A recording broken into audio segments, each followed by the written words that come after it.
Alright, और चलिए अब एक बड़ी खबर है जो कि आपको जानना जरूरी है। करेंसी मार्केट से जुड़ी डॉलर इंडेक्स में तेजी से रुपए में कमजोरी गहराती हुई दिख रही है और इसी से जुड़े एक्सपर्ट से बातचीत हम करते हैं। हमारे साथ India forex advisers private limited के फाउंडर और सीईओ अभिषेक गोयनका साहब जुड़ गए। मिस्टर गोयनका, गुड आफ्टरनून, स्वागत है आपका जी बिजनेस पर। अपना समय देने के लिए आपका बहुत शुक्रिया। सबसे पहले तो ये रुपए में जो कमजोरी छाई है इस पर आपका आउटलुक क्या है, हम जानना चाहेंगे। 5 महीने के निचले स्तर पर कारोबार फिलहाल दिख रहा है।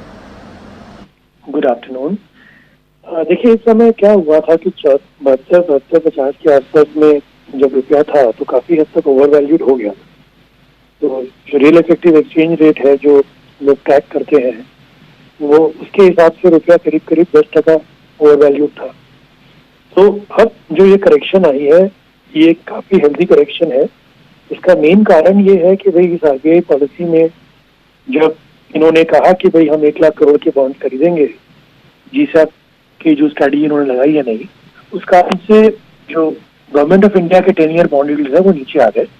ओवरऑल अगर मैं सिंपल टर्म में कहूँ तो जो बेंचमार्क इंटरेस्ट रेट से नीचे आ गया और लॉन्ग टर्म जो फॉरवर्ड प्रीमियम्स होते हैं डॉलर रुपये में वो भी नीचे आ गए।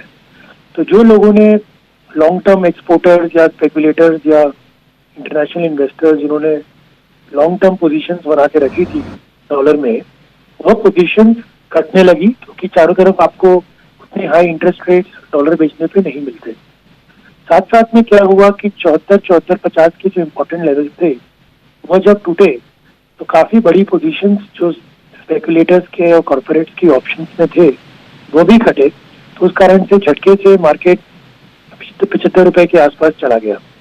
तो ये 2 कारण है मेनली जिसके कारण रुपया में मंदी आई है। साथ साथ में हमें ये भी समझना पड़ेगा कि करीब $550 बिलियन, $560 बिलियन के आसपास आरबीआई डॉलर के रिजर्व बना के बैठा है। साथ साथ में $70-80 बिलियन के लॉन्ग टर्म में फॉरवर्ड मार्केट में लॉन्ग पोजीशंस लेके बैठा है। तो अगर आप $650 बिलियन की पोजीशंस के ऊपर बैठे हो जो डॉलर में है तो ऑब्वियसली आप 70 रुपए का डॉलर तो नहीं चाहोगे। और साथ साथ में एक्सपोर्टर्स की सिचुएशंस को देखना पड़ेगा क्योंकि आप एक तरफ में मेक इन इंडिया की सिचुएशन में आप उसको प्रमोट कर रहे हो। तो अगर डॉलर 70-72 के लेवल पे रहेगा तो हमारी इंडिया कॉम्पिटिटिव नहीं रहेगी। वो हमारी ओवरऑल गवर्नमेंट की पॉलिसी शुरू से रही है कि 3-4% डेप्रिसिएशन साल में होना ही चाहिए रुपए में, और उसी पॉलिसी के हिसाब से चल रहा है। तो मेरे ख्याल से 70-50 के ऊपर अगर मार्केट रहता है तो 76 रुपए 76-50 जा सकता है। बट जो कि आरबीआई $650 बिलियन के एमिनेशन पे बैठा है वो डिसऑर्डरली डेप्रिसिएशन नहीं होने देगा, बीच बीच में इंटरवेंशन करेगा। बट ओवरऑल ऐसा लग रहा है कि डॉलर में थोड़ी मजबूती आगे में बरकरार रहेगी। ठीक है, तो डॉलर में थोड़ी मजबूती आगे बरकरार रहने की पूरी संभावना यहाँ पर नजर आ रही है और एक्सपर्ट जिस तरह से हमें बता रहे हैं यहाँ पर आप देखिए रिजर्व बैंक की तरफ से जो बॉन्ड बाइंग की खबरें आ रही है इसका एक क्लियर कट इंपैक्ट है जो यहाँ पर देखने को मिल रहा है। रिजर्व बैंक 15 अप्रैल को 25,000 करोड़ के बॉन्ड खरीदेगी। मॉनिटरी पॉलिसी में हुए ऐलान के तहत ये बॉन्ड में खरीदारी की खबरें हैं। बॉन्ड खरीद का मकसद जो है बॉन्ड यील्ड न बढ़े और ब्याज दरें स्थिर रहें इस पर है, और बॉन्ड बाइंग की जो खबरें हैं इसका क्लियर कट इंपैक्ट करेंसी पर हम देख रहे हैं। डॉलर इंडेक्स में लगातार मजबूती देखने को मिल रही है।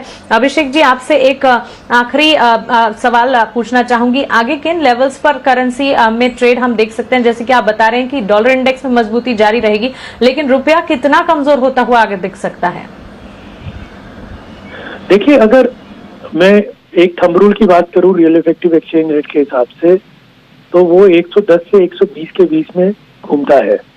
तो नॉर्मली हमने देखा है 109-110 नीचे में, 120 ऊपर में। तो अगर 120 का लेवल हम पकड़े तो वो 72-50 पे था। तो अगर मैं ऑन एन एवरेज ये भी पकड़ूं कि भाई 115 या 114 के रियल इफेक्टिव एक्सचेंज रेट पे डॉलर आए जो 36 करेंसीज के रिलेटिव स्ट्रेंथ को मेजर करता है, तो मेरे ख्याल से अगर अगले 2-3 महीनों में मार्केट 76-76 के लेवल पे एवरेज कर लेता है तो मेरे ख्याल से वो एक नॉर्मल मूव है। क्योंकि लास्ट ईयर मार्केट 72 से 76 गया था, काफी समय तक 1 साल यहाँ निकाल दिया, और अब जो कि इन्फ्लेशन इंडिया में थोड़ी थोड़ी बढ़ रही है, साथ साथ फ्लोज भी थोड़ी स्लो डाउन हुई है और डॉलर में थोड़ी तेजी आई है इंटरनेशनली, और ओवरऑल जो हमारे इंटरेस्ट रेट्स कम हो गए हैं तो कैरी ट्रेड की अनवाइंडिंग भी होगी, और एक्सपोर्टर्स ज्यादातर 72-73 के लेवल पे काफी बेच चुके हैं।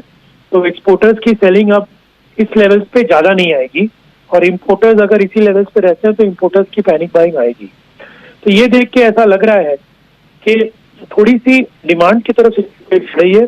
और एक बहुत इंपॉर्टेंट चीज हमें ये देखना पड़ेगा कि भाई जो ट्रेड डेफिसिट के नंबर्स जो हमारे काफी हित पे चले गए थे लास्ट ईयर, क्योंकि हमारे इंपोर्ट्स वगैरह कम हो गए थे, वो भी अब नॉर्मलाइज हो रहे हैं जो हमारा पहले रहता था। तो उस हिसाब से भी डॉलर की डिमांड आगे में बढ़नी चाहिए। तो ये देख के ऐसा लग रहा है कि ब्रॉडली 76 हाफ के आसपास अगर अगले साल ये एवरेज करे, मतलब मैं 122 की कह रहा हूँ, तो मेरे ख्याल से it will not be surprising and it is normal. बिल्कुल अभिषेक जी, अपना समय देने के लिए और विस्तार से हमें करेंसी पर अपना आउटलुक बताने के लिए आपका शुक्रिया। नीलेश